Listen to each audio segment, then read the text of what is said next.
नमस्कार सभी को। मेरा नाम संदीप कुमार है। मैं मानुषी ओवरसीज का मैनेजिंग डायरेक्टर हूँ। मानुषी ओवरसीज एक ओवरसीज एजुकेशन कंपनी है जो कि गुरुग्राम हरियाणा में है।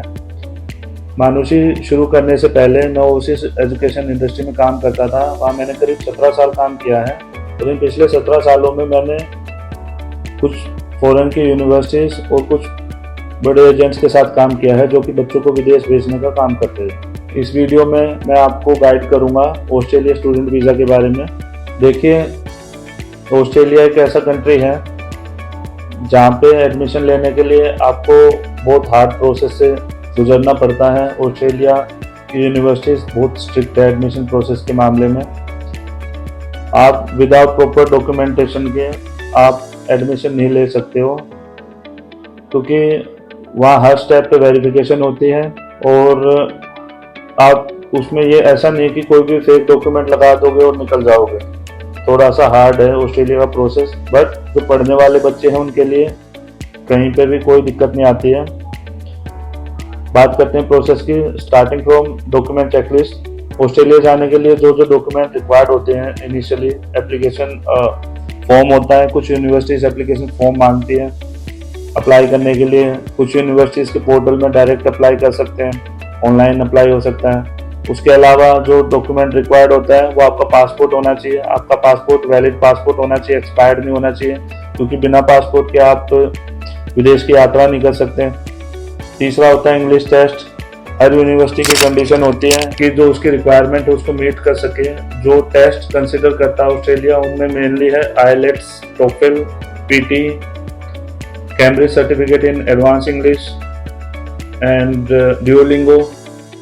अगर कोई बच्चा डायरेक्ट एलिजिबल नहीं होता तो ऑस्ट्रेलिया की यूनिवर्सिटीज आपको एलिकोस का भी ऑप्शन देती हैं। एलिकोस का मतलब होता है कि आप वहाँ जाके इंग्लिश की पढ़ाई कर सकते हो, so that you can meet their university requirement. उसकी ड्यूरेशन आपके स्कोर पे डिपेंड करती है। वो 5 हफ्ते का भी होता है, 10 हफ्ते का भी होता है, तो वो भी एक आपके पास ऑप्शन अवेलेबल होता है। वो कुछ यूनिवर्सिटीज वो भी प्रोवाइड करती हैं।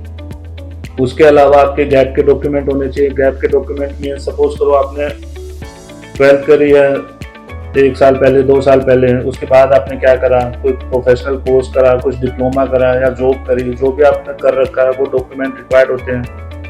आपने मान लो कहीं जॉब करी तो जॉब के डॉक्यूमेंट रिक्वायर्ड होगा, जैसे अपॉइंटमेंट लेटर हो गई, या फिर भी आपका एक्सपीरियंस लेटर हो गया, आपकी सैलरी स्लिप हो गई, आपकी बैंक अकाउंट स्टेटमेंट हो गई। अगर मान लो आप बिजनेस कर रहे हो 2-3 साल से, 4 साल से, 5 साल से, तो बिजनेस के डॉक्यूमेंट चाहिए, जैसे GST स्टेटमेंट हो गई, आपका करंट अकाउंट स्टेटमेंट हो गया, MSME का सर्टिफिकेट हो गया, और आपका कॉन्टैक्ट नंबर रिक्वायर्ड होगा, आपकी ईमेल ID रिक्वायर्ड होगी, आपके इमरजेंसी कॉन्टैक्ट नंबर रिक्वायर्ड होते हैं अप्लाई करने के लिए।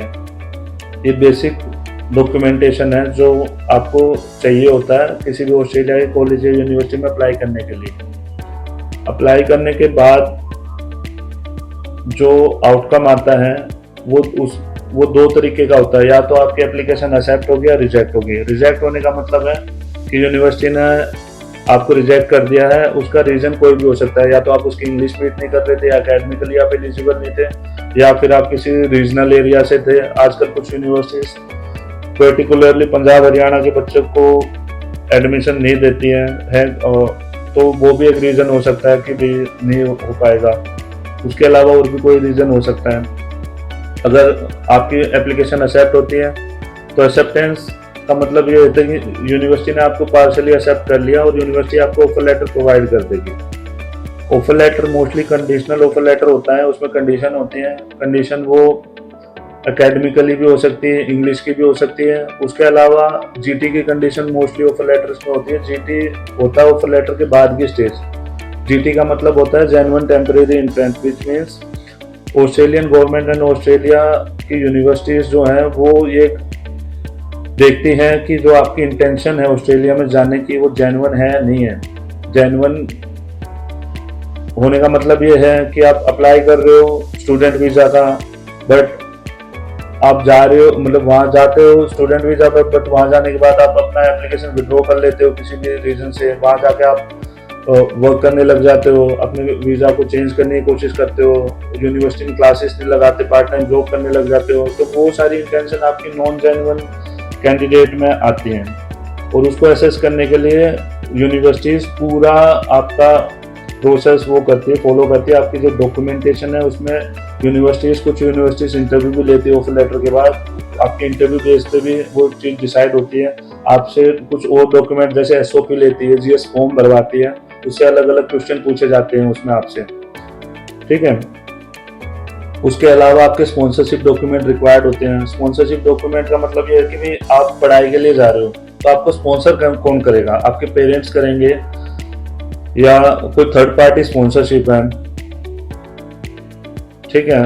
थर्ड पार्टी स्पॉन्सरशिप का मतलब ये होता है कि कई बार स्टेट गवर्नमेंट भी आपको फंड करती है बाहर पढ़ाई करने के लिए। कुछ स्कीम्स ऐसी गवर्नमेंट ने चला रखी है। अगर हम डॉक्यूमेंट्स की बात करें, सबसे पहले स्पॉन्सरशिप एफिडेविट होता है, कुछ यूनिवर्सिटीज़ में रिक्वायर्ड होता है, वो आपको लगाना पड़ता है। स्पॉन्सरशिप एफिडेविट के बाद रिलेशनशिप प्रूफ देना पड़ता है, जैसे आपका आधार कार्ड, पैन कार्ड, रिलेशनशिप के भी मेरा नाम, मैं ये पर्टिकुलर बंदा हूँ, ये मेरे पेरेंट्स है और ये मेरे को स्पॉन्सर करेंगे, तो वो उससे आपका रिलेशन वो करा जाता है, असेस करा जाता है। फिर आपकी इनकम देखी जाती है, आपकी मतलब स्पॉन्सर की इनकम देखी जाती है कि भाई ये अपने बच्चे को बाहर भेजना चाहता है, इसकी इतनी इनकम है भी है, भेजने के लायक है भी नहीं है। और जो इनकम है आजकल 12 से 15 लाख रुपए एक साल की इनकम देखती है गवर्नमेंट। 12 से 15 लाख रुपए आप गवर्नमेंट को दिखा सकते हो आईटीआर की फॉर्म में, अगर आप वर्किंग हो।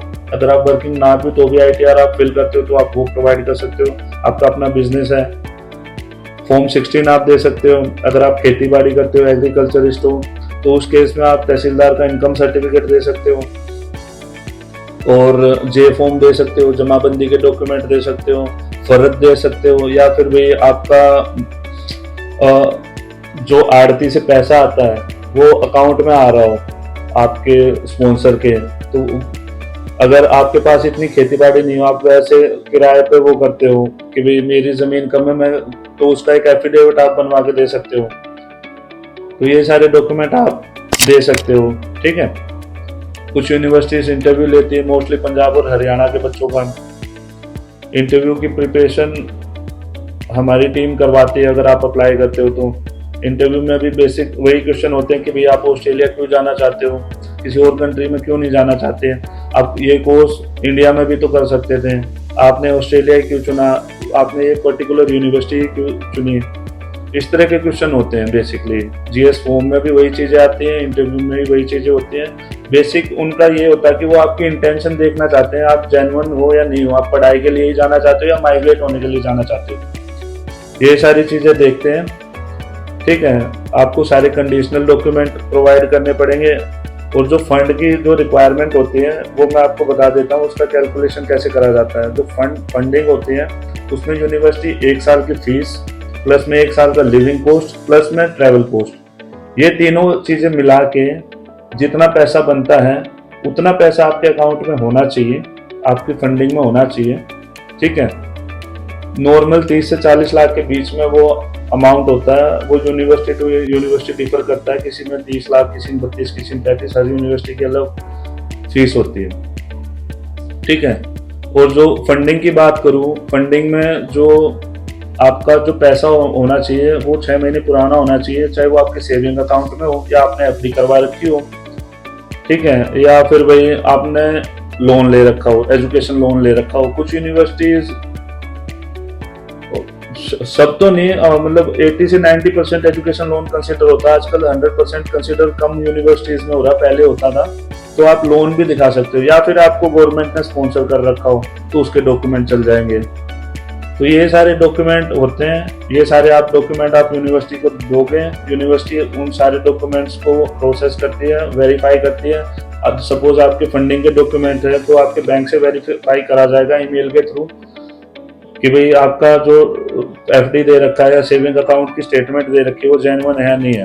और आजकल क्या हो रहा है, पहले तो लोकल ब्रांच से वेरीफाई हो जाता था, but mostly universities head office से वेरीफाई कर रही है कि भाई जेन्युइन है नहीं, ऑथेंटिक है नहीं है, जो हमको कागज मिल रखे हैं। फ्रॉड तो नहीं दे दिए किसी ने, वैसे बना के दे दिए, ठीक है।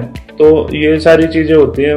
मेन तो फंडिंग होता है, इनकम होता है, और यही है, ये मतलब प्रोसेस का पार्ट है। अगर आप यूनिवर्सिटी को ये सारे डॉक्यूमेंट दे देते हैं, आपके डॉक्यूमेंट प्रॉपरली वेरीफाई हो जाते हैं, तो यूनिवर्सिटी उसके बाद आपको अप्रूवल दे देती है कि भाई यू आर एलिजिबल, आप हमारी रिक्वायरमेंट मीट करते हैं। उस कंडीशन में क्या होता है, आपको या तो अनकंडीशनल ऑफर लेटर आएगा या आपको ईमेल पे कंफर्मेशन आ जाएगी कि भाई आप हमारी सारी कंडीशन मीट करते हो और आप आगे प्रोसेस कर सकते हो, आप यूनिवर्सिटी की फीस भर सकते हो। जब आप यूनिवर्सिटी की फीस भरते हो, कुछ यूनिवर्सिटी 6 महीने की फीस भरवाती, कुछ 1 साल की भरवा रही है आजकल, ताकि बच्चा इधर उधर शिफ्ट ना हो, उसका फोकस पढ़ाई पे रहे, ज़्यादा पैसा लगाएगा तो।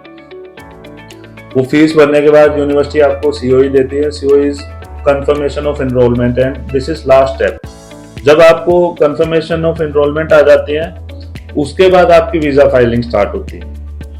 ये सारे डॉक्यूमेंट आप यूनिवर्सिटी को प्रोवाइड करते हो। सीओई आ गई, सीओई आने के बाद यूनिवर्सिटी का रोल खत्म हो गया, उसके बाद आपका वीज़ा का प्रोसेस स्टार्ट हो जाता है। वीज़ा प्रोसेस एक अलग प्रोसेस है, उसके लिए मैं एक डिफरेंट वीडियो बना दूंगा आपकी हेल्प करने के लिए, बट बेसिक चीज़ें यही होती हैं।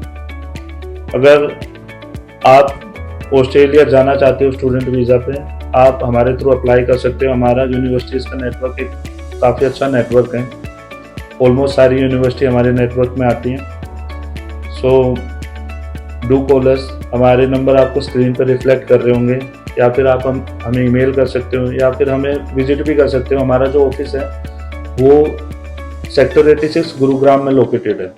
कैप्शन में आपको कंप्लीट एड्रेस भी मिल जाएगा। और इसके अलावा कोई और भी इंफॉर्मेशन आप ऑस्ट्रेलिया के स्टूडेंट वीज़ा के रिगार्डिंग पूछना चाहते हो, आप कमेंट कर सकते हो, या फिर आप हमें डायरेक्ट कॉल भी कर सकते हो। ठीक है, ये हमारा ऑफिशियल यूट्यूब चैनल है। So do follow us for more updates. Thank you very much. Thank you everyone for your time. Have a nice day.